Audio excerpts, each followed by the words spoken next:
శ్రీమాత్రే నమః. ఈ రోజు మనం సింహరాశి వారి గురించి తెలుసుకుందాం. సింహరాశి వారికి జూన్ 11, 12, 13 తేదీలలో జరగబోయేది ఏంటి, వినబోతున్న శుభవార్తలు ఏంటో, అసలు ఈ రెండు శుభవార్తలు ఏ విధంగా వినబోతున్నారు, చుట్టూ ఎవరూ లేనప్పుడు మాత్రమే ఒంటరిగా ఈ వీడియో చూడండి. ఈ ఒంటరిగా చూడండి అని ఎందుకు చెబుతున్నామో, ఇదంతా కూడా మీకు పూర్తిగా తెలుసుకోవాలి అనుకుంటే, పూర్తిగా మీకు అర్థం అవ్వాలి అనుకుంటే సింహరాశి వారందరూ కూడా ఈ వీడియోని ఎక్కడా కూడా స్కిప్ చేయొద్దు. ఇందులో మీకు తెలియని ఫుల్ ఇన్ఫర్మేషన్ ఉంటుంది. మీకు వచ్చే కష్టాలకు చిన్న చిన్న పరిహారాలు కూడా ఉంటాయి. అవి చేసుకోవటం వల్ల ఎన్నో పెద్ద సమస్యల నుంచి మీరు జీవితంలో కష్టాల బారిన పడకుండా కాపాడబడతారు.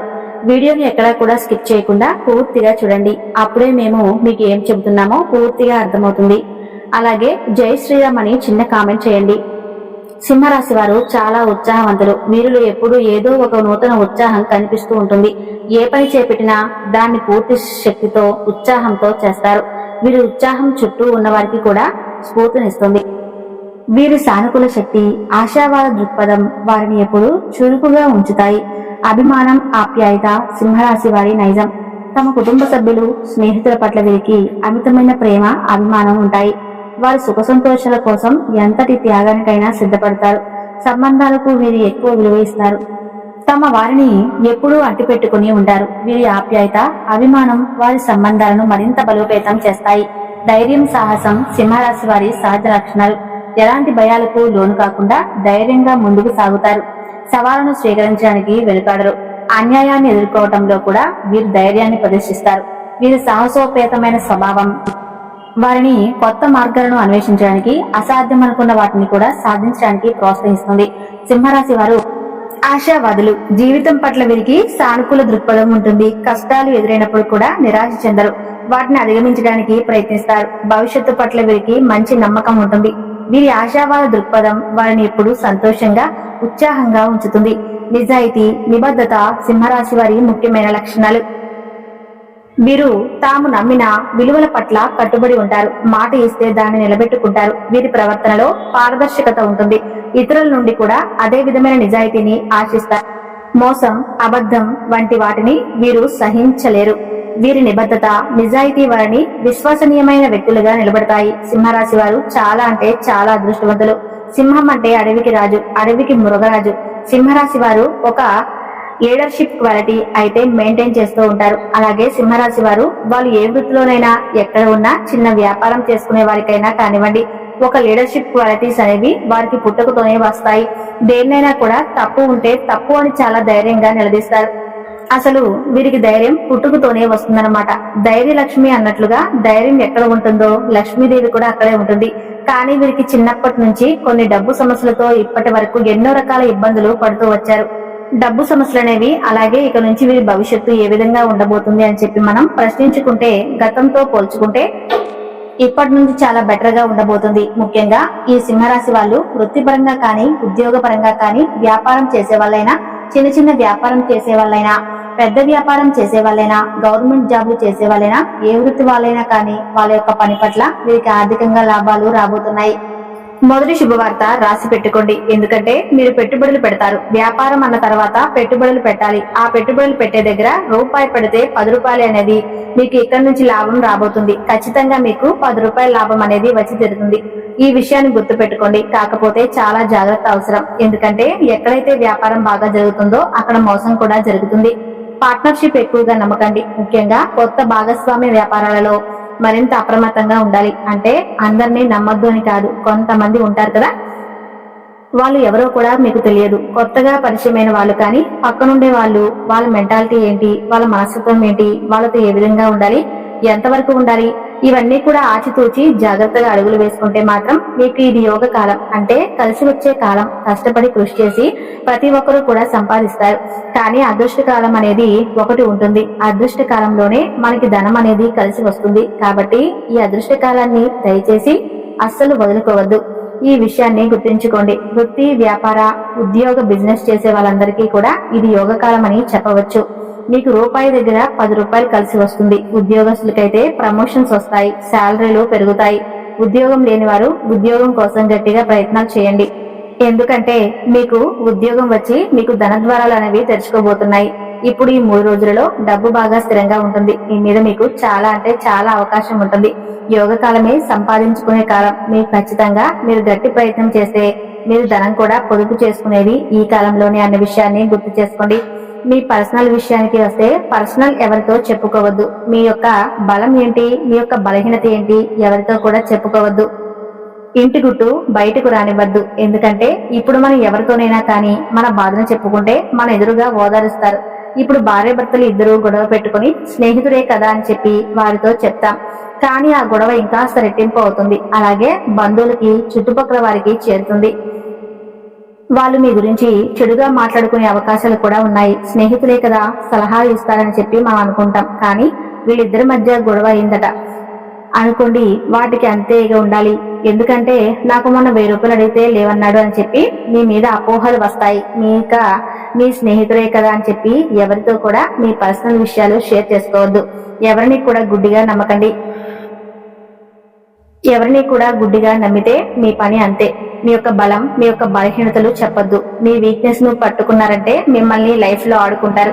ఈ విషయం పక్కన పెడితే మిమ్మల్ని చులకన చేసి 10 మంది ముందు హేళన చేసే అవకాశం కూడా ఉంది. ఆ ఒక్క విషయాన్ని గుర్తుంచుకోండి. కాబట్టి ఎవరిని గుడ్డిగా నమ్మవద్దు. తెలియని వ్యక్తులకు మీ ఇంటికి అనుమతి ఇవ్వకండి. మీ వ్యక్తిగత విషయాలను, బలహీనతలను ఇతరులతో పంచుకోవద్దు. ఇంటి గుట్టు బయటకు చెప్పకూడదు. ఇది కుటుంబ సభ్యుల మధ్య అనవసరమైన అపార్థాలను దారితీస్తుంది. ఇక కుటుంబ పరంగా చూసుకుంటే 4 రోజులు కూడా మీకు చాలా సౌఖ్యంగా ఉంటుంది. భార్య భర్తల మధ్య మంచి అనుకూలత ఉంటుంది. గతంలో కొన్ని సమస్యలు వచ్చి ఉంటాయి. ఈ 4 రోజులలో భార్య భర్తల సమస్యలన్నీ కూడా తగ్గుముఖం పడతాయి. ఇంకా భార్య భర్తల అన్యోన్యంగా ఉండటానికి అర్ధనారీశ్వరుని పూజ చేసుకుంటూ ఉండండి. భార్య భర్తల మధ్య అన్యోన్యత పెరగడానికి, కుటుంబంలో ప్రశాంతత నెలకొనడానికి అర్ధనారీశ్వరుని ఆరాధన చాలా ముఖ్యం. ప్రతి సోమవారం శివాలయానికి వెళ్లి అర్ధనారీశ్వరుని స్తోత్రాన్ని పఠించడం లేదా వినడం మంచిది. ఇంట్లో అర్ధనారీశ్వరుని పటం ఉంటే దానికి రోజు ధూపదీప నైవేద్యాలు సమర్పించి ఆవు నెయ్యితో దీపం వెలిగించాలి. ఇలా చేయటం వల్ల దాంపత్య జీవితంలోని కలహాలు తగ్గి ప్రేమ అనురాగాలు పెరుగుతాయి. కుటుంబ సభ్యుల మధ్య సఖ్యత నెలకొంటుంది. గతంలో ఉన్న మనస్పర్ధలు కూడా తొలగిపోయే అవకాశం ఉంది. అలానే ఉదయం ఈ సింహరాశి వారు సూర్యుడికి ఆద్యం సమర్పించండి. మీకు ఎటువంటి దోషాలున్నా పోతాయి. అలాగే ఆదివారం రోజున ఉపవాసం ఉండటం, సూర్యదేవునికి సంబంధించిన మంత్రాలను పఠించడం కూడా శ్రేయస్కరం. అలానే సింహరాశి వారు మొదటగా గుర్తుపెట్టుకోవాల్సింది, సింహరాశి వారికి ఆది దేవుడు సూర్యుడు. కాబట్టి ఆదివారం రోజున నాన్ వెజ్ ని తినకుండా ఉండండి. ఇప్పటికైనా ఈ 3 రోజులు ఎటువంటి ప్రాబ్లమ్స్ లేవు. చాలా సంతోషంగా స్మూత్ గా గడిచిపోతాయి. ఏదైనా కొత్త నిర్ణయాలు తీసుకునేటప్పుడు మీరు సంపాదించుకున్నవి పెట్టుబడి పెట్టడానికి 1-2 సార్లు ఆలోచించండి. దానివల్ల మీకు ఎక్కువగా ఆలోచన అనేది దారి చూపిస్తుంది. ఇక ఏ విషయంకి వచ్చినా సరే మీకు ఏదైనా మొదలు పెట్టాలి అనుకుంటే మీ భార్యకు ముందు చెప్పండి. మీ యొక్క ఇష్టాలను అయిష్టాలను తెలియజేయండి. మీకు యోగ కాలం అయితే నడుస్తుంది. పిల్లలు చక్కగా చెప్పిన మాట వింటారు. మీకు ఏదైతే ఇష్టమో దానికి తగ్గట్టుగానే వాళ్ళు ప్రవర్తిస్తారు. గతంలో కొన్ని చిన్న అనారోగ్య సమస్యలు మీ సంతానాన్ని ఇబ్బంది పెట్టినా ఇప్పుడు ప్రస్తుత కాలంలో ఎటువంటి సమస్యలు లేకుండా పిల్లలు సంపూర్ణ ఆరోగ్యవంతులుగా ఉండే అవకాశాలు కనిపిస్తున్నాయి. కాబట్టి సంతాన పరంగా కూడా మీకు చాలా అద్భుతంగా ఉంది. ఈ 4 రోజులు విద్యార్థుల విషయానికి వస్తే ఇక్కడ ఒక గుడ్ న్యూస్ అని చెప్పవచ్చు. ఈ రెండో గుడ్ న్యూస్ ఏంటంటే, విద్యార్థులు ఇప్పుడు కాంపిటేటివ్ ఎగ్జామ్స్ జరుగుతున్నాయి. కొంతమంది ఆల్రెడీ జరిగిపోయాయి కూడా. కొంతమందికి ఇప్పుడు రిజల్ట్స్ వస్తాయన్నమాట. వీళ్ళు ఊహించిన దానికంటే ఎక్కువ మార్కులతో ఉత్తీర్ణత సాధించే అవకాశాలు అయితే కనిపిస్తున్నాయి. ఇది నిజంగా గుడ్ న్యూస్ అని చెప్పవచ్చు సింహరాశి వారికి. కాబట్టి సింహరాశి వారి యొక్క పిల్లలు కానీ లేదా సింహరాశి విద్యార్థులు కానీ, రాశిపరంగా ఉన్న విద్యార్థులు కానీ మీరైతే ఖచ్చితంగా గుడ్ న్యూస్ అయితే వింటారు. చాలా గుడ్ న్యూస్ వింటారు. మంచి ర్యాంక్ వస్తుంది. మంచి పర్సంటేజ్ తో వస్తుంది. ఊహించిన దానికంటే ఎక్కువ విజయం సాధించే అవకాశం ఉంది. విద్యార్థులు రోజు సరస్వతీదేవిని ప్రార్థించాలి. ఇక రియల్ ఎస్టేట్ పనులు చేసేవారికి, రియల్ ఎస్టేట్ వారికి కూడా చాలా అనుకూలంగా ఉందండి. కొన్ని చిన్న ఆటంకాలు వస్తుంటాయి, కాకపోతే అవన్నీ కూడా సర్దుకుపోతాయి. ఇక సినీ రంగ పరిశ్రమలో ఉన్న వారికి కూడా చాలా బాగుంది. ఇక సంతానం కోసం ఎవరైతే ప్రయత్నిస్తున్నారో కొంచెం గట్టి ప్రయత్నం చేయండి. మీకైతే 100% సంతాన యోగ భాగ్యం అయితే కలుగుతుంది. కాకపోతే మీరు కొంచెం గట్టిగా ప్రయత్నిస్తే మాత్రం ఖచ్చితంగా మీరు కోరుకున్న సంతానం మీకు దక్కుతుందన్నమాట. ఇక ఓవరాల్ గా చూసుకుంటే లవర్స్ ఎవరైతే ఉన్నారో, లవర్స్ కి గతంలో కొన్ని చిన్న సమస్యలు వచ్చాయి. మీకు ప్రతి సమస్య కూడా దాటుకుని వచ్చారు, నిలబడ్డారు. కాకపోతే ఇప్పుడు కొంచెం ఈ 4 రోజులు కూడా కొంచెం చికాకులు, గొడవలు వచ్చే అవకాశం అయితే కనిపిస్తుంది. కాబట్టి ఒకరికి కోపం వచ్చినప్పుడు సర్దుకోవటం, ఒకరు మాట్లాడినప్పుడు మరొకరు మాట్లాడటం, మరి ప్రేమ అంటే ఇదే కదా. ప్రేమలో ఇవన్నీ కూడా ఉంటాయి కాబట్టి ఒకరు సర్దుకుంటే మరొకరు కొంచెం కోపంగా ఉంటారు. ఆవేశంగా ఉన్నప్పుడు శాంతంగా ఉంటే ఆటోమేటిక్ గా సమస్యలు పరిష్కారం అవుతాయి. ఇక వృత్తి, ఉద్యోగ, వ్యాపార రంగంలో ఉండేవారికి కూడా ఈ 3 రోజులలో చాలా అద్భుతంగా ఉంది. మీరు ఏదైనా కానీ ఒక కొత్త పని స్టార్ట్ చేసేటప్పుడు ఖచ్చితంగా గోమాతకు పూజ చేసుకోండి. ఇది మాత్రం మిస్ అవ్వద్దు. గోమాత పూజ చేయటం శుభప్రదం. గోమాతకు పసుపు కుంకుమలతో అలంకరించి పచ్చగడ్డి, అరటి పండ్లు లేదా బెల్లం వంటివి తినిపించాలి. గోమాత పాదాలకు నమస్కరించి గోమాత ఆశీస్సులు తీసుకోవాలి. ఇలా చేయటం వల్ల వ్యాపారంలో ఆటంకాలు తొలగి లాభాలు చేకూరుతాయి. సింహరాశి వారికి పెళ్లి సంబంధాలు నిశ్చయమవుతుంది. విదేశీ సంబంధాలకు ప్రయత్నిస్తున్న వారికి సమయం అనేది అనుకూలంగా ఉంది. ఇకపోతే సింహరాశి వ్యక్తులు మీరు ఎంతో కాలంగా చేయాలనుకుంటున్న తీర్థయాత్రలో ఈ 3 రోజుల తర్వాత చేయడం జరుగుతుంది. కుటుంబ సభ్యులతో కలిసి పుణ్యక్షేత్ర సందర్శన చేస్తారు. దానితో సింహరాశి వారికి జన్మం ధన్యమవుతుంది. మీ ఇంట్లో నిత్య దీపారాధన చేయండి. దీపంలో ఒక లవంగాన్ని కానీ యాలకుని కానీ వేసి మీ సంకల్పాన్ని చెప్పుకొని దీపారాధన చేయండి. ప్రతి శనివారం కూడా వెంకటేశ్వర స్వామి గుడికి వెళ్ళినప్పుడు తులసిమాలను తీసుకొని వెళ్లడం, వెంకటేశ్వర స్వామి గుడిలో రావి చెట్టు కింద దీపారాధన వెలిగించడం, ఇవన్నీ కూడా మీకున్న జాతక దోషాలను కూడా తొలగిస్తాయి. చక్కగా మీకు ఎటువంటి సమస్యలు రాకుండా కాపాడతాయి. శారీరక, మానసిక ఆరోగ్యం మెరుగుపడుతుంది. సోమవారం శివుణ్ణి పూజించడం వలన చంద్ర ప్రభావం అనుకూలంగా మారుతుంది. పాలు, బిల్వపత్రాలు, పూలు సమర్పించి పూజించాలి. ఓం నమ శివాయ అనే మంత్రాన్ని జపించడం మంచిది. సింహరాశి వారి ఈ కాలంలో ఆరోగ్యం పట్ల శ్రద్ధ వహించాలి. అనవసరమైన ఆందోళనలు, ఒత్తిడులు దూరంగా ఉండాలి. నిద్రలేమి సమస్యలు ఉంటే పడుకునే ముందు గోరువెచ్చని పాలు తాగటం లేదా మంచి సంగీతం వినడం వల్ల ప్రయోజనం ఉంటుంది. ప్రతి శుక్రవారం లక్ష్మీదేవిని పూజించడం వల్ల శుక్ర ప్రభావం మరింత అనుకూలంగా మారుతుంది. పసుపు, కుంకుమ, పూలు, పండ్లు సమర్పించి పూజించడం మంచిది. రుద్రాక్షమాలను ధరించడం వలన శని, రాహు, కేతు వంటి గ్రహాలు ప్రతికూల ప్రభావం తగ్గుతుంది. ఇది మానసిక శాంతిని ఇస్తుంది. ఈశ్వరుని ఆశీర్వాదం లభిస్తుంది. పేదవారికి, అవసరమైన వారికి దాన ధర్మాలు చేయటం వల్ల పుణ్యఫలం లభిస్తుంది. పక్షులకు, జంతువులకు ఆహారం, నీరు అందించడం కూడా మంచిది. ప్రతికూల ఆలోచనలకు దూరంగా ఉండండి. సానుకూల దృక్పథంతో ఉండటం వల్ల జీవితంలో విజయం సాధించవచ్చు. ఎక్కువగా నీరు త్రాగాలి మరియు పౌష్టికాహారం తీసుకోవాలి. ఇది శారీరక, మానసిక ఆరోగ్యానికి చాలా అవసరం. గురువులు, పెద్దల ఆశీస్సులు తీసుకోవటం వల్ల ప్రతి పనిలోనూ విజయం చేకూరుతుంది.